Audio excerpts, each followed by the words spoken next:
Hi friends, வாங்க இன்றைக்கி நம்ம என்ன பார்க்க போகிறோம்னு பார்த்தீங்கன்னா, சீம்பால் எப்படி திரட்டுறதுன்னு சொல்லிட்டு பார்க்க போகிறோம். பெரியம்மா வீட்டில் மாடு கன்று போட்டு இருந்தது. எனக்கு சீம்பால் கொடுத்துருந்தாங்க. சீம்பால் ரொம்ப ஹெல்த்தியானது. சீம்பால் வச்சு நம்ம ஒரு மில்க் ஃபுட்டிங் செய்ய போகிறோம். எனக்கு பார்த்தீங்கன்னா ஒரு 1/2 லிட்டர் போல் சீம்பால் கொடுத்துருந்தாங்க. தாய்ப்பாலுக்கு நிகரான சக்தி இந்த சீம்பாலில் இருக்குது. நம்மளுக்கு கிடைக்கும் போது இந்த மாதிரி ஹெல்த்தியான ஃபுட்டிங்கை நம்ம செஞ்சு பசங்களுக்கு கொடுத்தீங்கன்னா அவங்களுக்கும் ரொம்ப ஹெல்த்தியாக இருக்கும். பாருங்கள், காலையிலேயே கறந்து எடுத்துகிட்டு கொடுத்தாங்க. அதான் இந்த மாதிரி நுரை கட்டி இருக்குது. எவ்வளோ எல்லோஷி கலராக இருக்க பாருங்கள். முதல் நாள் பால் தான் இந்த மாதிரி எல்லோ கலரில் இருக்கும். அடுத்த நாள் பால், அதுக்கு அடுத்த நாள் பார்த்திங்கன்னா கொஞ்சம் கொஞ்சமாக கலர் மாதிரி ஒயிட் கலரில் வந்துடும். இந்த மாதிரி எல்லோ கலரில் இருக்கிற பாலில் தான் நம்ம சீம்பால் திரட்டும் போது நல்லா கேக் மாதிரி வரும். வெள்ளை கலரில் இருக்கிற பாலில் நம்ம செய்யும்போது பால்கோவா மாதிரி உதிரியாக வந்துடும். எவ்வளோ திக்காக சூப்பராக இருக்குது பாருங்கள். உங்கள் வீட்டு பக்கத்தில் யாராவது உங்களுக்கு இந்த மாதிரி சீம்பால் கொடுப்பாங்களான்னு சொல்லிவிட்டு நீங்கள் கமெண்ட் பண்ணுங்கள். உங்கள் பக்கத்துலேயும் மாடு இருக்கான்னு சொல்லிவிட்டு கமெண்ட் பண்ணுங்கள்.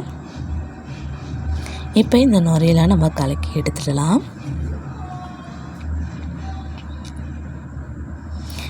இப்போ இந்த 1/2 லிட்டருக்கு போல் நான் 5 ஏலக்காய் போல் எடுத்திருக்கேன். 1 ஸ்பூன் அளவுக்கு சுக்கு பொடி எடுத்திருக்கேன். நான் 400 கிராம் போல் சுகர் எடுத்திருக்கேன். 1/2 லிட்டர் பாலுக்கு இது கரெக்டாக இருக்கும். இந்த அளவுக்கு சேர்க்கும் போது டேஸ்ட்டும் சூப்பராகவே இருக்கும். இப்போ இது எல்லாமே நம்ம மிக்ஸ் பண்ணி எடுத்துக்கலாம். சர்க்கரை நல்லா கரையிற வரைக்கும் நம்ம மிக்ஸ் பண்ணிக்கலாம். பால் வடிகட்டிட்டு சேர்க்கணும். நான் வடிகட்ட மறந்துட்டேன். அதனால் சர்க்கரை நல்லா பீட் பண்ணிவிட்டு அதுக்கப்புறமா நான் வடிகட்டி எடுத்துக்கிறேன்.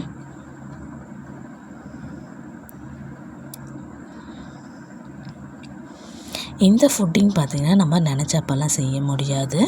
இந்த மாதிரி மாடு கன்று போட்டு அப்போ நம்மளுக்கு பால் கிடைச்சாதான் இந்த ஃபுட்டிங் செய்ய முடியும். இந்த மாதிரி ஃபுட்டிங் செய்யணுன்னா நம்ம வெறும் பால், முட்டை அதுக்கு சேர்க்கணும்.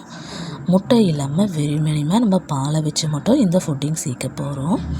இப்போ நம்ம ஒரு டிஃபன் பாக்ஸ் எடுத்துக்கலாம்.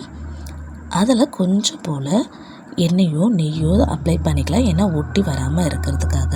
நான் ஏற்கனவே வடிகட்டலை, அதனால் இப்போ நான் நல்லா வடிகட்டி எடுத்துக்கிறேன். வடிகட்டிட்டு அதுக்கப்புறம் இன்னும் கொஞ்சம் போல் நான் ஏலக்காயும் சுக்கு பொடியும் சேர்த்துக்கிறேன். ஏன்னா வாசம் வரும்போது நல்லா சூப்பராகவே இருக்கும்.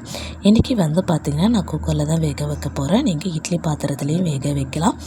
1 சொம்பு போல் தண்ணி ஊற்றிக்கிறேன். தண்ணி நல்லா கொதி வந்ததுக்கப்புறம் ஒரு ஸ்டாண்டு வச்சுக்கிறேன். இப்போ நம்ம ஊற்றி வச்சுருந்த டிஃபன் பாக்ஸை இதில் வச்சுக்கலாம். மேலே ஒரு தட்டு போட்டு மூடிக்கலாம். ஏன்னா பால் பொங்கி வராது இருக்கிறதுக்காக. இப்போ பார்த்திங்கன்னா குக்கருடைய பெல்ட்டை நம்ம எடுத்துடலாம். எடுத்துட்டு அப்படியே போட்டுட்டு விசிலும் இதுக்கு போட தேவை கிடையாது.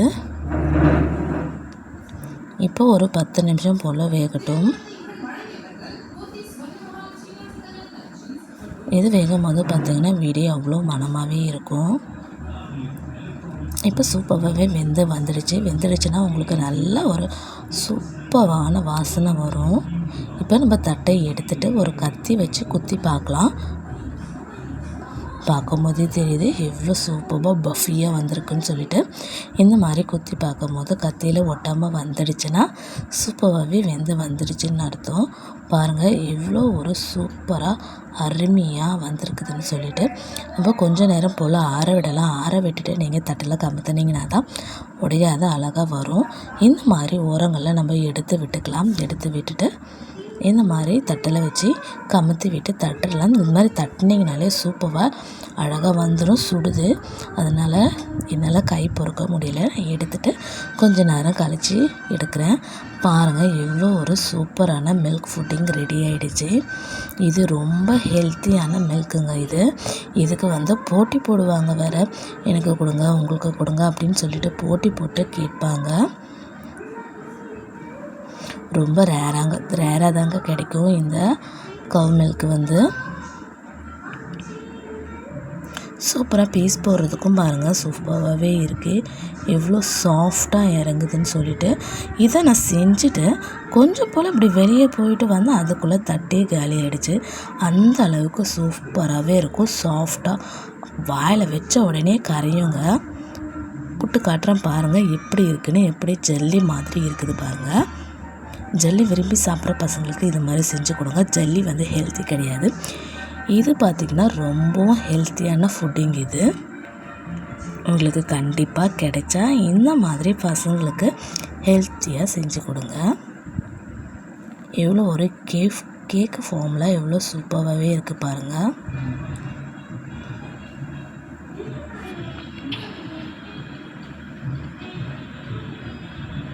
இதை பார்த்திங்கன்னா நீங்கள் பீஸ் போட்டு ஸ்கூலுக்கு ஸ்நாக்ஸாகவும் கொடுத்து அனுப்பலாம். எனக்கு வந்து வீட்டிலையே காலி ஆகிடுச்சு.